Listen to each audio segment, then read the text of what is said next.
ಭಿಕ್ಷಾಟನೆ ಮಾಡುತ್ತಿದ್ದ ವೃದ್ಧೆಯ ಸಾವಾಗಿದೆ. ಆದರೆ ಆ ಸಾವಿನ ಮನೆಯಲ್ಲಿ ಲಕ್ಷ ಲಕ್ಷ ಹಣ ಸಿಕ್ಕಿರೋದು.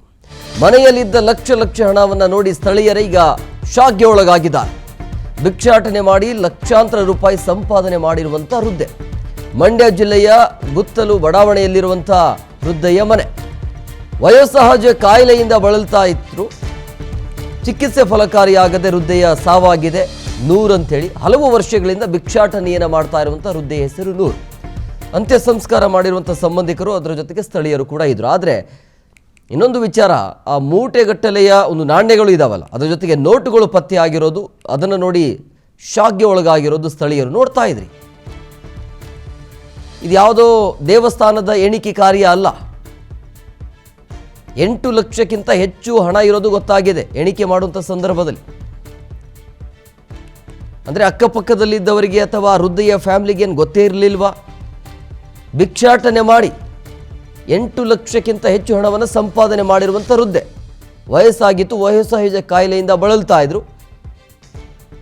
ಆ ವೃದ್ಧೆಯ ಸಾವಾಗಿದೆ. ಬಟ್ ಆ ಸಾವಿನ ಮನೆಯಲ್ಲಿ ಸಿಕ್ಕಿರೋದು ದುಡ್ಡು ನೋಡಿ.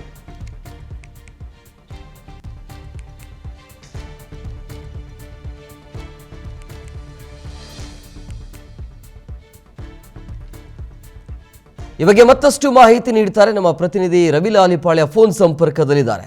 ರವಿ, ನಿಜವಾಗ್ಲೂ ಕೂಡ ಒಂದು ಆಶ್ಚರ್ಯಕರ ಸಂಗತಿ ಇದು. ವೃದ್ಧೆಯ ಸಾವಾದ ಬಳಿಕ ಆ ಮನೆಯಲ್ಲಿ ಲಕ್ಷಾಂತರ ರೂಪಾಯಿ ಹಣ ಪತ್ತೆ ಆಗಿರೋದು. ಬಟ್ ಆ ಹಣ ಯಾರಿಗೆ ಸೇರುತ್ತೆ? ಈಗ ಯಾರು ಇದ್ದಾರಾ, ನೋಡ್ಕೊಳ್ಳೋರು ಇದ್ದಾರಾ, ಹೇಗೆ ಈಗ? ಹೇಮಕುಮಾರ್, ಏನು ಈಗ ಘಟನೆ ನಡೆದಿರ್ತಕ್ಕಂಥದ್ದು ಮಂಡ್ಯದ ಅಂದ್ರೆ ಸಿಟಿಗೆ ಹೊಂದ್ಕೊಂಡಿರ್ತಕ್ಕಂಥ ಗುತ್ಲು ಬಡಾವಣೆ ಅಂತೇಳಿ. ಅಲ್ಲಿ ನೂರು ಅಂತೇಳಿ ಒಬ್ಬ ಮಹಿಳೆ ವೃದ್ಧೆಯಕ್ಕೆ ಕೆಲವು ವರ್ಷಗಳಿಂದ ಭಿಕ್ಷಾಟನೆ ಮಾಡ್ತಾ ಇರ್ತಾರೆ. ಅಂದ್ರೆ ಸಂಬಂಧಿಕರು ಇದ್ರು, ಆಕೆನ ಯಾರು ನೋಡ್ಕೊತಾ ಇರಲಿಕ್ಕಿಲ್ಲ. ಹಂಗಾಗಿ ಯಾರು ನೋಡ್ಕೊತಾ ಇಲ್ಲ ಅನ್ನೋ ಕಾರಣಕ್ಕೇನೆ ಭಿಕ್ಷಾಟನೆ ಮಾಡಿ ಜೀವನ ಮಾಡ್ತಾ ಇರ್ತಾರೆ. ಹೀಗೆ ಜೀವನ ಮಾಡ್ತಾ ಇರ್ತಕ್ಕಂಥ ಟೈಮ್ನಲ್ಲಿ ಆಕೆ ವಯೋಸಹಜ ಕಾಯಿಲೆಯಿಂದ ವಯೋಸಹಜವಾಗಿ ನಿನ್ನೆ ಮೃತಪಟ್ಟಿರ್ತಾರೆ. ಮೃತಪಟ್ಟ ನಂತರ ಸಂಬಂಧಿಕರು ಮತ್ತೆ ಸ್ಥಳೀಯರೆಲ್ಲರೂ ಸೇರಿ ಆಕೆನ ಅಂತ್ಯ ಸಂಸ್ಕಾರ ಮಾಡಿದ್ದಾರೆ. ಅಂತ್ಯ ಸಂಸ್ಕಾರ ಮಾಡಿದ ನಂತರ ಮನೆಯಲ್ಲಿ ಹೋಗಿ ಕ್ಲೀನ್ ಮಾಡ್ತಕ್ಕಂಥ ಟೈಮ್ನಲ್ಲಿ ಏನು ನಾಣ್ಯಗಳು, ಅಪಾರ ಪ್ರಮಾಣದಲ್ಲಿ ನಾಣ್ಯಗಳು ಮತ್ತೆ ನೋಟ್ಗಳೆಲ್ಲವೂ ಪತ್ತೆ ಆಗಿದೆ. ಹೀಗಾಗಿ ಅಚ್ಚರಿಗೊಂಡಂತಹ ಸ್ಥಳೀಯರು ಮತ್ತೆ ಸಂಬಂಧಿಕರೆಲ್ಲರೂ ಅವುಗಳನ್ನ ಎಣಿಕೆ ಮಾಡಿದಾಗ ಸುಮಾರು 8 ಲಕ್ಷದಷ್ಟು ಹಣ ಪತ್ತೆ ಆಗಿರ್ತಕ್ಕಂಥದ್ದು. ಇದರಿಂದ ಸಾಕಷ್ಟು ಅಚ್ಚರಿಗೊಂಡಿದ್ದಾರೆ ಸ್ಥಳೀಯರೆಲ್ಲರೂ. ಹಣ ಏನ್ ಮಾಡೋದು ಅಂದಾಗ ಸಂಬಂಧಿಕರಿಗೆ ಕೊಡ್ಬೇಕು ಅಂತೇಳಿ ಈಗ ಹಣವನ್ನ ಸಂಬಂಧಿಕರಿಗೆ ಕೊಟ್ಟಿದ್ದಾರೆ. ಯಾಕೆಂದ್ರೆ 11 ದಿನದ ಕಾರ್ಯ ಇರ್ತದೆ, ಮತ್ತೆ ಬೇರೆ ಬೇರೆ ತರದ್ದು. ಆದ್ರೆ ಇದ್ದಾಗ ಯಾರು ನಾವು ಸಂಬಂಧಿಕರು ಅಂತೇಳಿ ನೋಡ್ಕೊಳ್ಳಿಕ್ಕೆ ಬರ್ಲಿಲ್ಲ.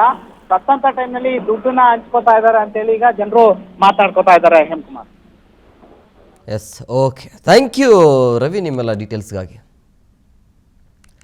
ನೋಡ್ತಾ ಇದ್ರಿ, ಆ ಪಾಪ ಆ ವೃದ್ಧೆಗೆ ಇದ್ದಾಗ ಯಾರೂ ನೋಡ್ಕೊಳ್ಳಿಲ್ಲ. ಬಟ್ ಭಿಕ್ಷಾಟನೆ ಮಾಡಿನೇ ಜೀವನವನ್ನು ಸಾಗಿಸ್ತಾ ಇದ್ರು. ಆ ವೃದ್ಧೆಯ ಸಾವಾದ ಬಳಿಕ ಆ ಹಣ ಯಾರಿಗೆ ಸೇರಬೇಕು ಅನ್ನುವಂಥ ಪ್ರಶ್ನೆ ಸಹಜವಾಗಿತ್ತು.